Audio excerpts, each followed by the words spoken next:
I often get questions asked pretty frequently like which stock or which ETF would be best for me to invest into. Of course, the obvious answer to that is it's going to depend on a various amount of things such as an investor's risk tolerance, their overall strategy when it comes to investing, their timeline, their age, etc., etc. But still, it does bring up a pretty interesting topic that I want to explore in today's video. The topic being knowing what I know now as a 7-figure dividend growth investor that currently has over $1 million invested and earning, as you can see right here, over $6,000 on a monthly basis in dividend income. If I were to have $10,000 to invest in the stock market, starting today, knowing what I know now, which stocks or ETFs would I invest into and why? And we're going to explore exactly this on today's video. Now, if you're interested in building out a long-term dividend growth portfolio, you're definitely going to get some value from this video. So stick around, drop a like down below, and let's get into it. I just finished my brand new dividend investing ebook where I share exactly how I went from zero to now over 7 figures invested, and also on how I earned more than $6,000 per month in dividends. I also finished my custom dividend tracker that you can use to track your dividend income progress on an ongoing basis. So make sure to grab yourself a copy of my dividend investing ebook and the new dividend tracker today. It's the first link in my description. Now, before we go into the exact different stocks and or ETFs that I would purchase if I were to start investing today with $10,000 invested, let's first lay down some groundwork. For me personally, as you can see right here, I personally own several different dividend paying stocks and ETFs across my various dividend portfolios.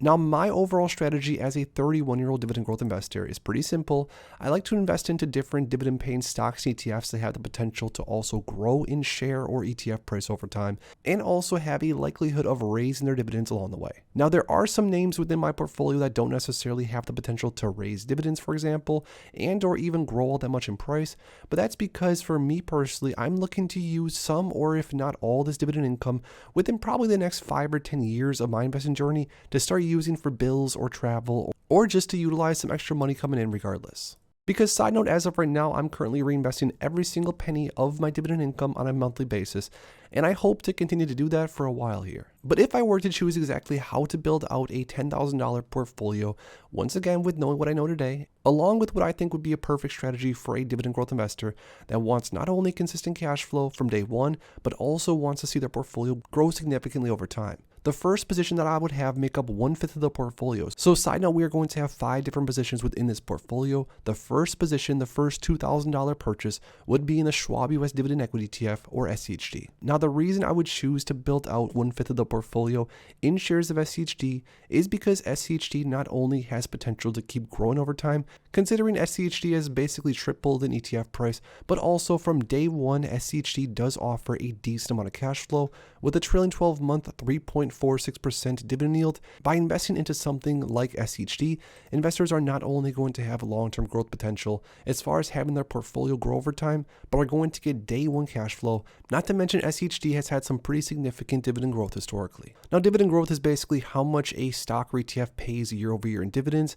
And as we can see, for example, SCHD has been paying more and more in dividends pretty consistently since the ETF started back in 2011. Now, what this is going to do, especially with a relatively small amount of money invested, for this example, a $2,000 tranche, this $2,000 investment is going to pay X amount of dividends per year, but hopefully, at least as long as history were to repeat itself, SCHD will continue to pay the investor more and more over time. Now, the next position that I would buy for this portfolio, a $2,000 buy, would be $2,000 of JPIE or JP Morgan Nasdaq Equity Premium Income ETF. Now, the reason I would purchase some JPIE for this portfolio, again, knowing what I know now, and if I were to start over, which is $10,000, I'd buy a good amount of JPIE because not only has JPIE performed really well over the last year or so, because of the basket of holdings being majority technology stock, but most obviously, JPIE pays a massive dividend yield, around a 9 or 10% trailing 12-month dividend. So what this means for an investor's portfolio is that they are going to receive a significant amount of cash flow from day one from JPIE, which they can of course use that money to reinvest into either more JPIE or whatever different stock or ETF they want to buy. But at least for me specifically, I'd want to have a decent amount of the portfolio paying a high dividend yield because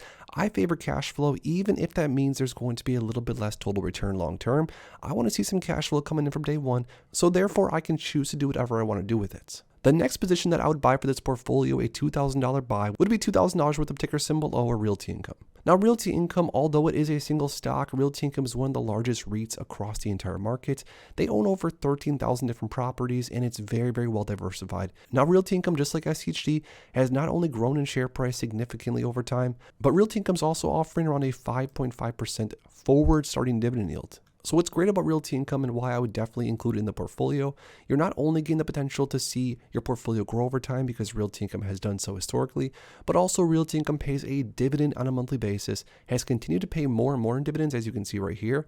And with that dividend income, once again, you could of course use it for life expenses, or just like me, you could reinvest those dividends into more shares of realty income or into whatever else you want to buy across the markets. Now, the next position that I would have in this portfolio, a $2,000 buy, would be DGRW, the Wisdom Tree US Quality Dividend Growth Fund. Now, this is quickly becoming one of my favorite long-term buy and hold ETFs. And this is because Wisdom Tree mocks a lot of what SCHD has to offer, but even offers some better attributes. DGRW has grown consistently over time. Since around 2013, DGRW is basically 3 times an ETF price. Not to mention, DGRW has a super high quality basket of holdings, some of the top 10 names being things like Microsoft, Apple, abbvie, Broadcom, Johnson & Johnson, the Home Depot, etc., etc.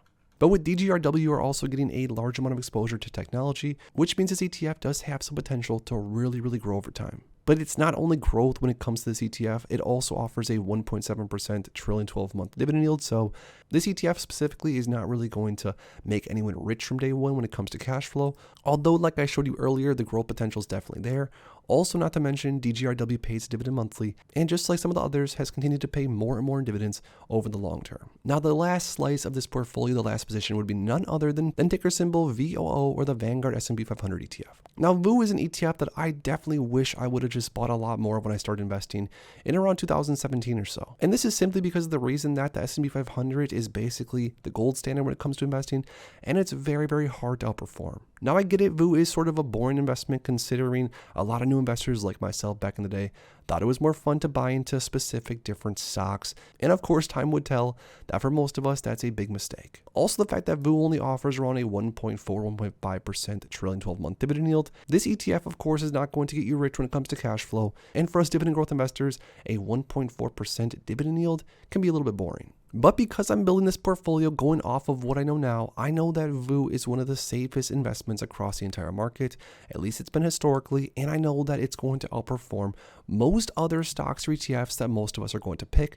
So for that reason, I'm going to have a 20% position in the overall portfolio of ticker symbol VOO. So there we have it, guys. Those are the 5 positions that I personally would buy if I were to start over building a brand new portfolio, of course, with everything that I know now after around 7 years of investing. Now, the cool thing about investing, and I say this often, is that it's an ongoing project. If you buy into something that maybe isn't the best position, you could always sell it and buy into something a little bit safer. And I personally look at building a long-term dividend-paying portfolio as basically a project that's never ending. It's only evolving as time goes on. But because we're on the topic today of picking 5 different holdings to build out a portfolio worth $10,000, for example, if you were to be able to today, knowing what you know now, build a brand new portfolio worth $10,000, which stocks or ETFs would be in your portfolio? Drop the tickers in the comments down below. If you enjoyed this video, make sure to please drop a like and subscribe for more future content like this.